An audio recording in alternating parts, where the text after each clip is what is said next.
তিনি যখন সদ্য চিকিৎসক থেকে একজন লেখিকা হতে চলেছেন, ঠিক এমন সময় 1980-র দশকে স্নাতক হবার পর ঢাকা মেডিকেল কলেজ হসপিটালের অ্যানাস্থেসিয়া বিভাগে তিনি চিকিৎসা অনুশীলন করতে শুরু করেন। সেই সাথে মিডফোর্ড হাসপাতালের গাইনোকোলজি বিভাগে অনুশীলনরত অবস্থায় তিনি বীভৎস অভিজ্ঞতার সম্মুখীন হয়েছিলেন, যা তাঁর মতো এক সদ্য তরুণীর জীবনে এনে দিয়েছিল অসংখ্য বিনিদ্র রাত। তিনি প্রত্যক্ষ করেছিলেন বাংলাদেশের বহু ধর্ষিতা মহিলাদের, যারা পাশবিক অত্যাচারের শিকার। শুনেছিলেন কন্যা সন্তান জন্ম দেওয়ার কারণে অসংখ্য নিরীহ মহিলাদের হতাশার আর্তনাদ, যা প্রতিটি মুহূর্তে তাঁর কর্ণকুহরে অনুরণিত হতো এক অতন্দ্র বিভীষিকার মতো। পুরুষ শাসিত সমাজের পৈশাচিক ত্রাস হসপিটালের দেওয়ালে প্রতিধ্বনিত হতো হতভাগ্য সেই মায়েদের চিৎকারের সাথে, যার ফলে হাসপাতালে অধ্যয়নরত তসলিমা একটি মুসলমান পরিবারে জন্মগ্রহণ করা সত্ত্বেও নাস্তিক হয়ে উঠতে থাকেন তখন থেকেই, এবং সেই সাথে নারীবাদী দৃষ্টিভঙ্গির উদ্রেক ঘটতে শুরু করে তাঁর মধ্যে। তারপর থেকে তিনি বাংলাদেশের নিপীড়িত নারীদের জন্য সক্রিয় হয়ে ওঠেন, কলম ধরেন একজন নারীবাদী মানবহিতৈষী হিসাবে, যা তাঁর জীবনে এনে দিয়েছিল এক দুর্গম কণ্টকময় পথ, এবং পরবর্তীকালে নারীর ক্ষমতায়নের জন্য একজন নির্ভীক লেখিকা হিসাবে তাঁকে পৌঁছে দিয়েছিল খ্যাতির শীর্ষে। পরাধীন বাংলাদেশের এক অশান্ত সময়ে ধর্মীয় কুসংস্কারে নিমজ্জিত এবং পুরুষতান্ত্রিক অত্যাচারের ভারে অবরুদ্ধ একটি সমাজে উত্থিত ফিনিক্সের মতো জন্মানো তসলিমা নাসরিন হলেন বিংশ শতাব্দীর একজন প্রখ্যাত লেখিকা, একজন আদ্যপান্ত ফেমিনিস্ট, সোশ্যাল অ্যাক্টিভিস্ট এবং অদম্য এক বিদ্রোহী। 1962 সালের 25শে অগস্ট তৎকালীন পূর্ব পাকিস্তানের ময়মনসিং জেলায় ডক্টর রজব আলী এবং এদুল আরা নামের এক বাঙালি মুসলিম দম্পতির পরিবারে জন্মগ্রহণ করেন তসলিমা নাসরিন। তার পিতা ডক্টর রজব আলী ছিলেন একজন চিকিৎসক এবং ময়মনসিং মেডিকেল কলেজের প্রফেসর। 1976 সালে উচ্চ মাধ্যমিক এবং 1978 সালে এইচএসসি পাস করার পর তসলিমা ঢাকা বিশ্ববিদ্যালয়ের অন্তর্ভুক্ত ময়মনসিং মেডিকেল কলেজে মেডিসিন অধ্যয়ন করেন এবং 1984 সালে এমবিবিএস ডিগ্রি নিয়ে স্নাতক হন। কলেজে তিনি সেঁজুতি নামের একটি পত্রিকায় কবিতা লেখা শুরু করেন এবং সেই পত্রিকার সম্পাদনাও করতেন। তসলিমার সাহিত্য জীবন শুরু হয়েছিল মাত্র 13 বছর বয়সে কবিতা লেখার মাধ্যমে। 1982 থেকে 1993 সালের মধ্যে তিনি কবিতার প্রায় হাফ ডজন সংকলন প্রকাশ করেছিলেন, যার মধ্যে বেশিরভাগই ছিল নারী নিপীড়নের বিষয়কে কেন্দ্র করে লেখা। বয়ঃসন্ধিকালে যৌন নিপীড়নের ফলে তার নিজের তিক্ত অভিজ্ঞতা এবং একজন স্ত্রীরোগ বিশেষজ্ঞ হিসাবে কর্মরত অবস্থায় ইসলামে নারীদের প্রতি অশ্লীল আচরণ এবং লাঞ্ছনার উপলব্ধি তাঁকে ধর্মের বিরুদ্ধে লেখার ক্ষেত্রে ব্যাপকভাবে প্রভাবিত করেছিল, যা পরবর্তীকালে তাঁর একের পর এক লেখনীতে প্রতিফলিত হয়েছিল। ব্রিটিশ শাসিত অবিভক্ত বাংলার একজন নারীবাদী চিন্তাবিদ, লেখিকা এবং মানবহিতৈষী রোকেয়া সাখাওয়াত হুসেইনের জীবন সংগ্রাম তসলিমাকে শিশুকাল থেকেই অনুপ্রাণিত করেছিল।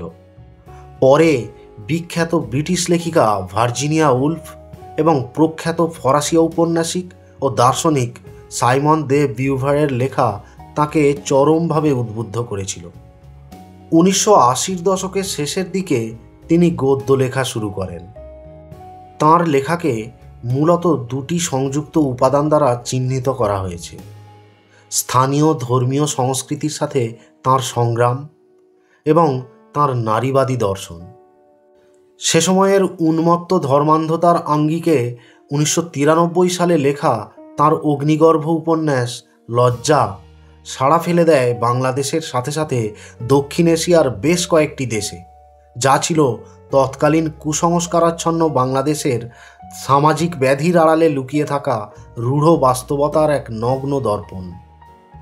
তাঁর সেই প্রামাণ্য উপন্যাস প্রকাশের আগে তিনি প্রবন্ধের 3টি সংকলন এবং 4টি উপন্যাস তৈরি করেছিলেন, যেখানে কিছু ধর্মান্ধ মুসলিমের একটি হিন্দু পরিবারের উপর আক্রমণ এবং তাদের দেশ ছাড়তে বাধ্য করার নারকীয় ঘটনার বর্ণনা তিনি তুলে ধরেছিলেন। ফলে ঢাকা শহরে তাঁর বাসায় অপ্রত্যাশিতভাবে একদিন পুলিশ এসে উপস্থিত হয়। কিন্তু ইসলামের সমালোচনা এবং নারীর সমতা দাবি করার জন্য পরে বেশ কয়েকবার শারীরিক আক্রমণের শিকার হতে হয়েছিল তাঁকে।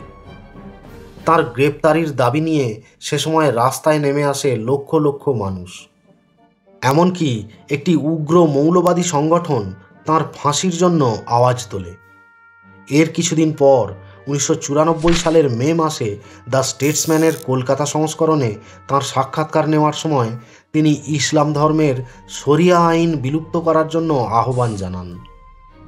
সাথে সাথেই বিক্ষোভের আগুন ছড়িয়ে পড়ে গোটা বাংলাদেশ জুড়ে। কয়েক লক্ষ বিক্ষোভকারী তাঁকে ইসলামকে বদনাম করার জন্য সাম্রাজ্যবাদী শক্তি দ্বারা নিযুক্ত একজন ধর্মত্যাগী বলে অভিহিত করেছিল। তাঁকে মৃত্যুদণ্ড না দিলে রাজধানীতে হাজার হাজার বিষাক্ত সাপ ছেড়ে দেওয়ার হুমকি দিয়েছিল একটি ইসলামী মৌলবাদী গোষ্ঠীর সদস্য। এমতাবস্থায় 2 মাস আত্মগোপনে থাকার পর 1994 সালের শেষের দিকে প্রাণ হাতে নিয়ে তিনি সুইডেনে চলে যান, যার ফলস্বরূপ চিকিৎসা পেশাকে বিদায় জানিয়ে তিনি একজন পূর্ণ সময়ের লেখিকা এবং সমাজকর্মী হয়ে ওঠেন। 1994 সালেই তাঁর যুগান্তকারী উপন্যাস লজ্জা বাংলাদেশ সরকার কর্তৃক নিষিদ্ধ করে দেওয়া হয়, কিন্তু তা প্রকাশিত হওয়ার 6 মাসের মধ্যেই 50,000 কপি বই বাংলাদেশে বিক্রি হয়ে গিয়েছিল। এরপর 1999 সালে তাঁর স্মৃতিকথার প্রথম খণ্ড আমার মেয়েবেলা প্রকাশিত হলে ইসলাম এবং নবী মুহাম্মদের বিরুদ্ধে বেপরোয়া মন্তব্যের জন্য তা বাংলাদেশ সরকার কর্তৃক নিষিদ্ধ করা হয়।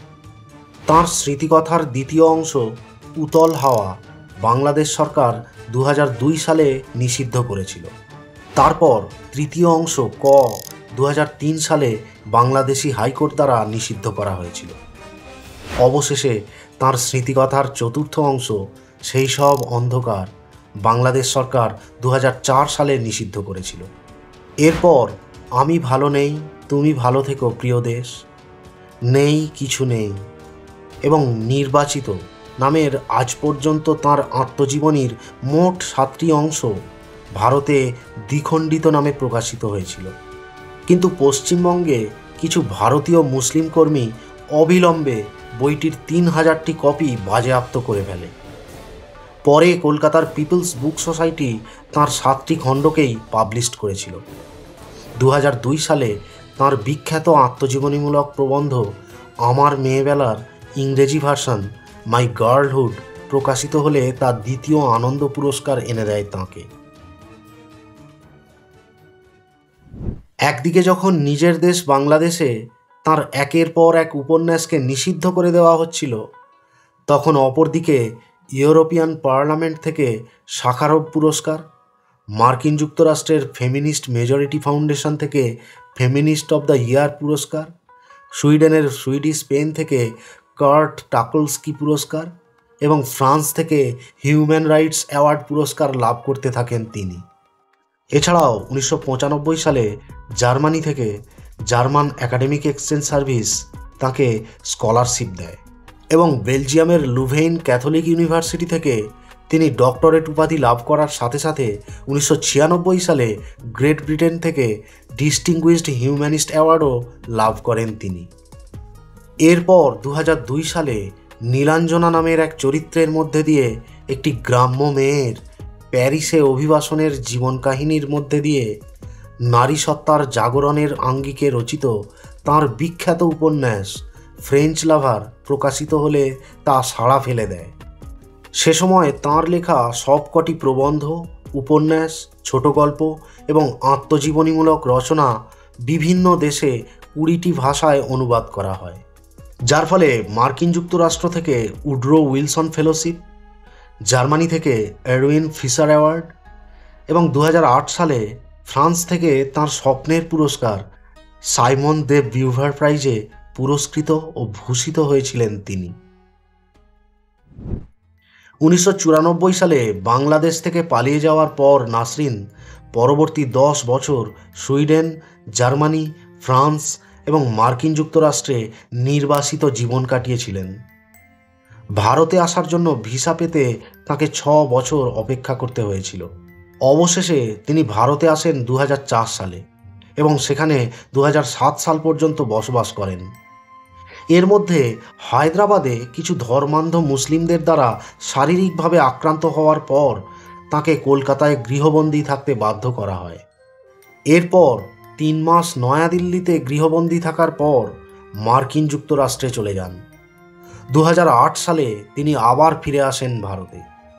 কলকাতায় থাকার সময় তিনি নিয়মিতভাবে ভারতীয় সংবাদপত্র ও ম্যাগাজিনে অবদান রাখতেন, যার মধ্যে রয়েছে আনন্দবাজার পত্রিকা, দেশ পত্রিকা এবং দ্য স্টেটসম্যানের বাংলা সংস্করণের একটি সাপ্তাহিক কলাম।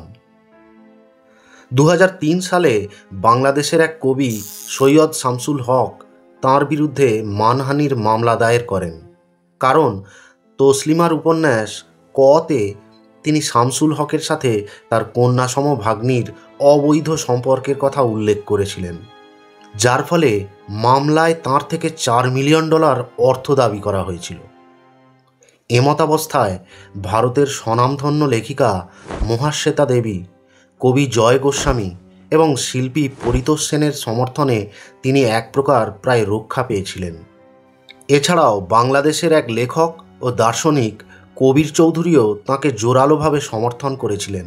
আবার একবার ভারতের প্রখ্যাত সাহিত্যিক অরুন্ধতী রায়, গিরিশ কর্নাড ও অন্যান্যরা তাঁকে সহযোগিতা করেছিলেন যখন তিনি 2007 সালে দিল্লিতে গৃহবন্দী ছিলেন এবং ভারত সরকারের কাছে স্থায়ী নাগরিকত্বের জন্য আবেদন করেছিলেন।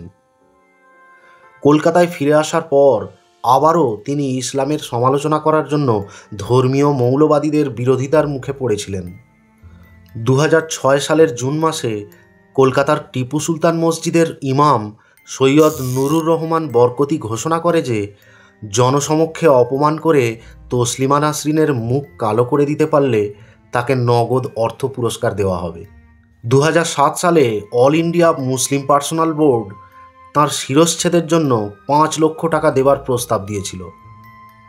এছাড়াও 2015 সালে তাঁকে আল কায়েদা সংশ্লিষ্ট চরমপন্থীরা মৃত্যুর হুমকি পর্যন্ত দিয়েছিল।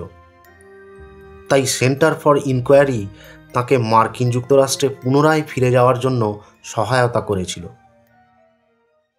বহুদিন পর ভারতে দীর্ঘস্থায়ী নাগরিকত্ব নিয়ে ফিরে এলেও তাঁর বাবা মাকে শেষবারের মতো দেখার জন্য তাঁকে আর কখনোই বাংলাদেশে যাওয়ার অনুমতি দেওয়া হয়নি। যে দেশের অত্যাচারিত নিপীড়িত নারীদের ক্ষমতায়নের জন্য সারা জীবন অগ্রণী থেকেছেন আর লিখে গেছেন অজস্র অগ্নিগর্ভ দলিল, আজ সেই জন্মভূমি বাংলাদেশ তাঁর জন্য বন্ধ করে দিয়েছে সমস্ত দ্বার। শুধুমাত্র সময়ের অলিন্দে চিরকাল তিনি বিশ্ববাসীর কাছে থেকে যাবেন একজন নির্ভীক প্রতিবাদী হয়ে।